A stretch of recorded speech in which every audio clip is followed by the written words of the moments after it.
Why do you think the majority of people in these corporate jobs overeat, overdrink, overspend, do a shitload of drugs? They are also miserable, but they have accepted their misery. You're taking a different path. I felt the same way. I used to work at Aon Hewitt, a multi-billion-dollar Fortune 500 company. I had a great job, had a great office, had everything. And I was like, bro, this is a trap. I knew it. I was 25. I was like, I am enslaved. This is a trap, and I'm not doing this. Not on my watch. Not in my finite years. Same thing when I went back to America in 2016, and I saw just like the state of America. Because when you leave America and you come back, you see how it erodes at a rapid rate. I was like, there is no way in hell I'm spending my prime of my life in this disgusting third world. Fuck that. Fuck these fat. Fuck these crazy motherfuckers who are obsessed with politics. I am out. This is a finite life. It doesn't last that long. It's a trick. You get sucked into this trick, and this trick is what every CEO and every head of every corporation, every chief financial officer, all these people that are just trying to improve the bottom line, rake in more money, keep this company growing and keep kicking ass. It's a trick. You're sucked up in a trick. There's a natural human tendency to accumulate numbers for whatever reason. Go back to our early days when resources were scarce. And if you get sucked into that trick, one day you're going to wake up, and that's going to usually be too late. Usually it's on your deathbed. Usually it's close to it. You're like, what did I do? This is it? My health is failing. My life's falling apart. And what has my life been? It's been 10, 12, 14 hours a day in these stuffed offices under fluorescent lights, crunching numbers. And for what?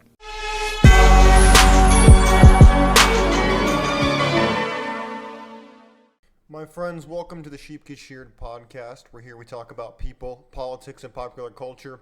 I'm your host, the one and only Austin Creed. My friends, we're talking about people today, and by people, I mean you.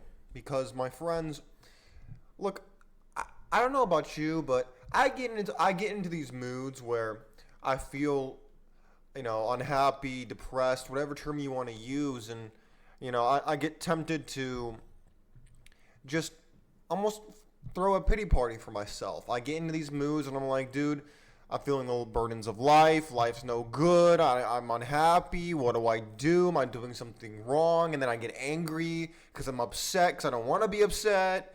And then I go through these little fluctuations of my mood. And am I alone in this? I can't be. I mean, based on the numbers alone, there's no way that I could be alone on this. But my friends, I wanted to do a show today and explain to you that if you're feeling depressed, you're feeling the burdens of life, you're not sick per se.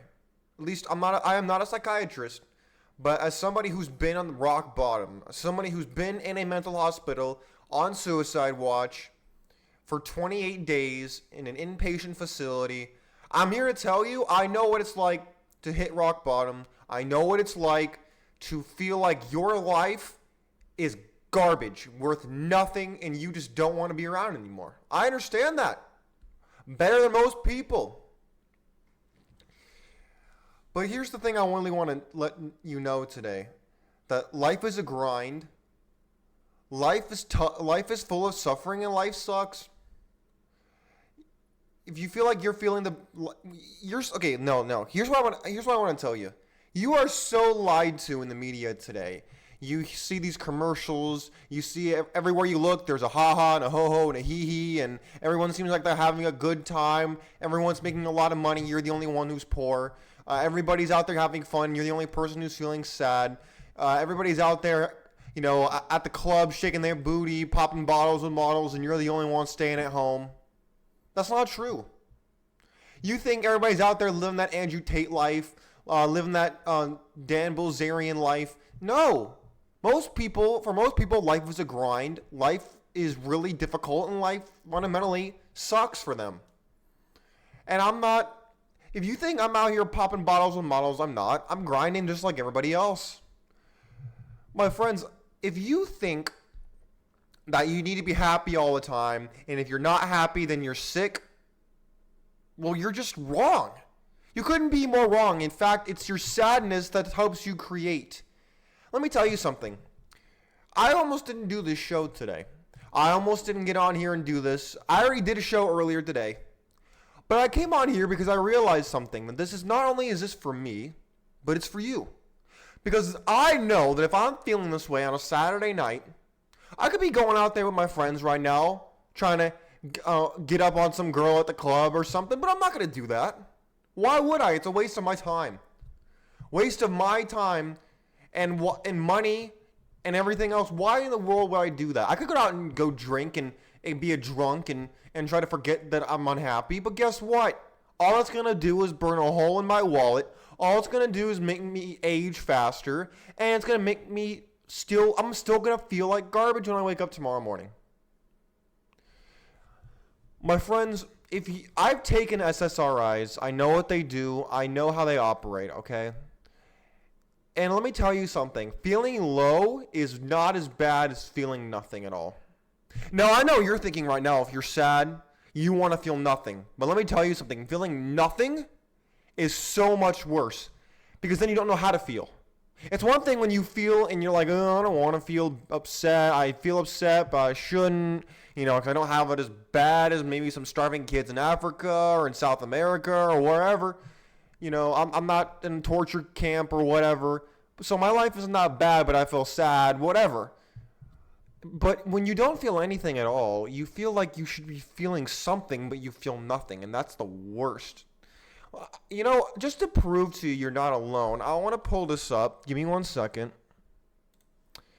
I want you to look at this. For those of you who are listening on the audio only, I'll read it for y'all. It says nearly 4 in 10, so 39.3% of adults report symptoms of anxiety or depression as of February 2021 compared to 32% in 2023. So they're saying that the rates are going down, which is interesting because in 2021 was when COVID was really about to start. So I find that interesting. Is it because more people are on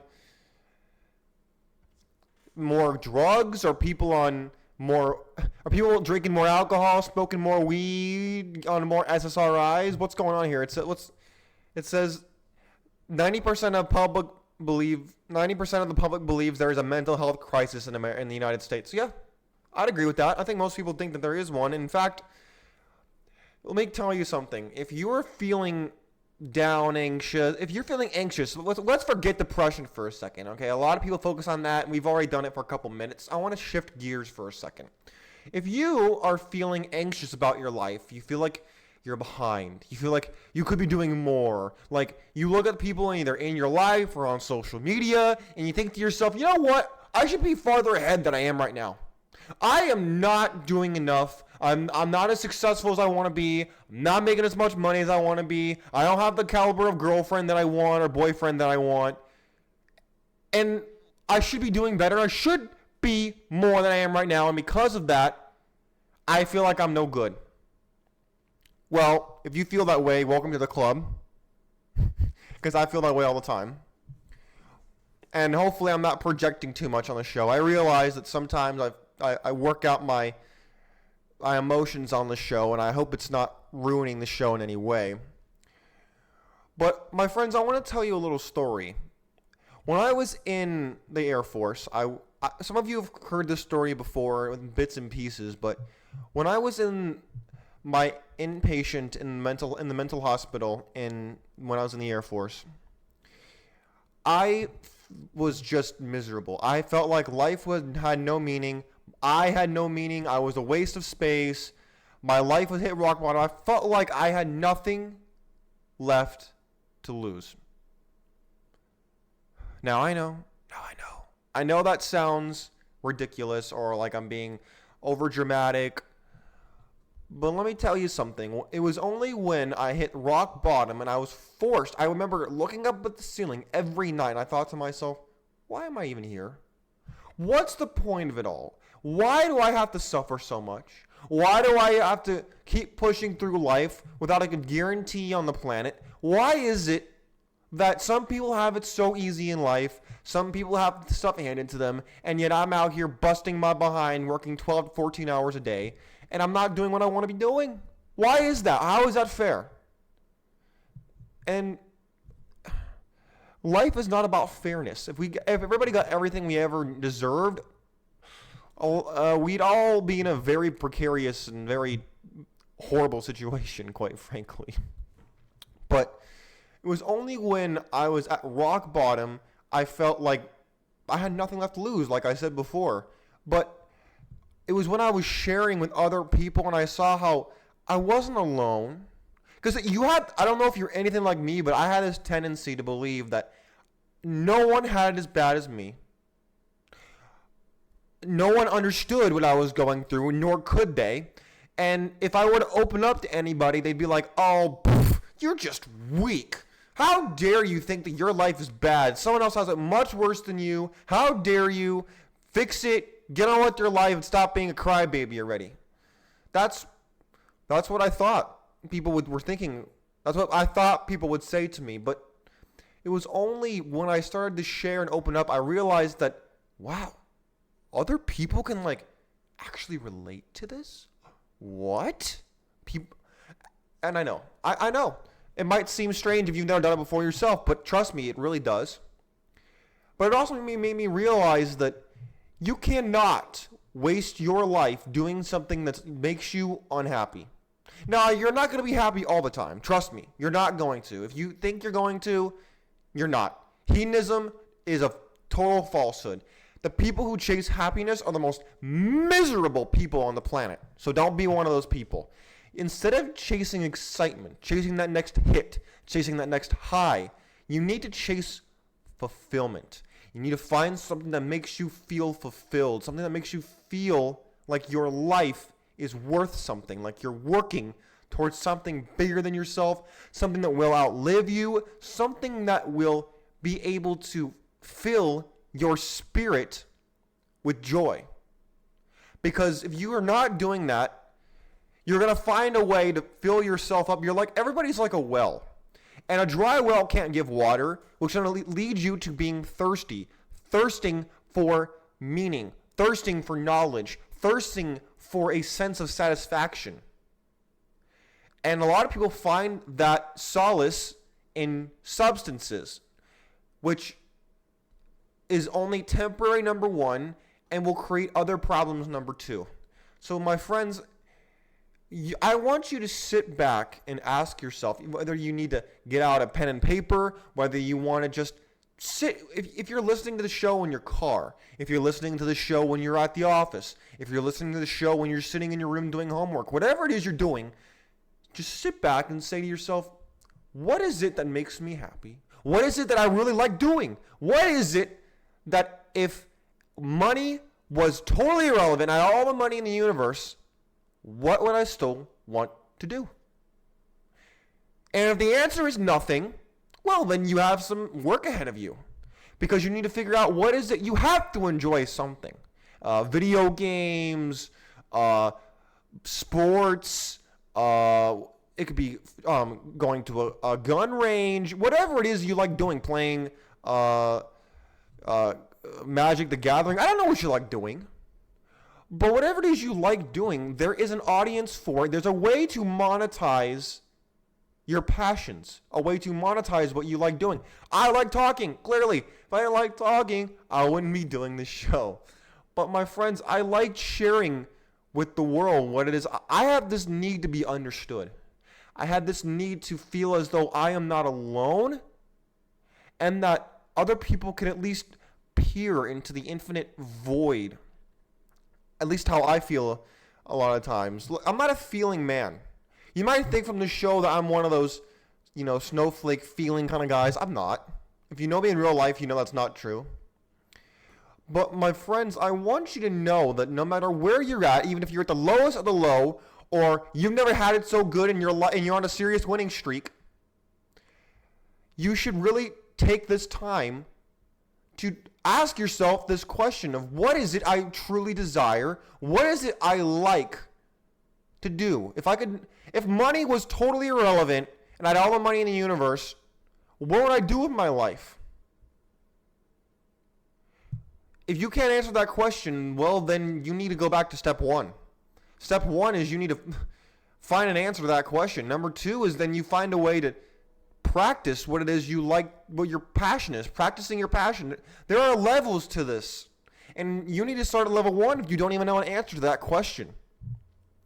My friends, I don't want you to be living out this substandard suffering existence. I don't want you to be doing that. No one should. It will lead you to resent the one thing that you are given as the greatest gift, and that is life itself. Ask an old person if they would like more life. They'd probably say yes. Everyone has the need to survive, to thrive, to keep moving on.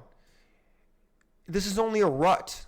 It might be one you continue and come back to, but just know that you are not alone. You are the farthest thing from alone.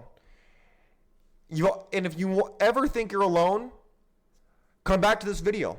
If you think you're alone, go to the comment section. I guarantee you, I want people to share their story in the comments below.